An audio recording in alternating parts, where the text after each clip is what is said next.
Hello friends, আমি Diaz রং তুলি চ্যানেলে তোমাদের সবাইকে স্বাগত।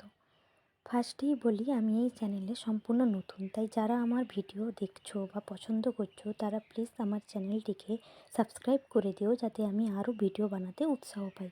এবং তোমরা অবশ্যই কমেন্টে জানাও তোমাদের আমার ভিডিওর কোন পার্টটা সবথেকে ভালো লেগেছে বা কোন পার্টটা সবচেয়ে খারাপ লেগেছে, যাতে আমি আমার নেক্সট ভিডিওতে সেই ভুলগুলো সংশোধন করতে পারি। আর যদি ভিডিও ভালো লেগে থাকে তাহলে অবশ্যই একটি লাইক করো। তো তোমরা এতক্ষণে নিশ্চয়ই বুঝতে পেরে গেছো আমি আজ কী করতে চলেছি। হ্যাঁ, আমি আজ একটা ব্লাউজের ওপর ফেব্রিকের কাজ করছি।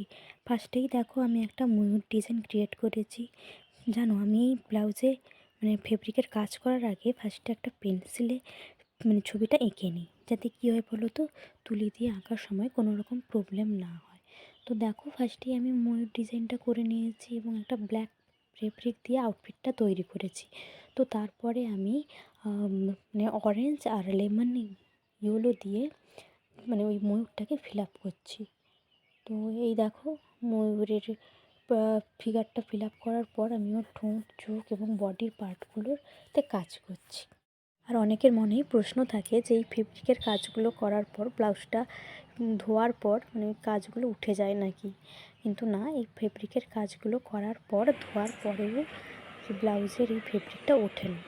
তো তোমরা দেখো, আমি ব্লাউজের প্রায় হাফটা কাজ করে ফেলেছি, আর হাফটা বাকি ছিল, সেটা করছি। তো এই দেখো, আমার এদিকের সাইডটাও কমপ্লিট হয়ে গেছে। তো এটা কালার ভরবো। তো কালার ভরার পর এই ফাইনাল লুকটা এইটা এসছে।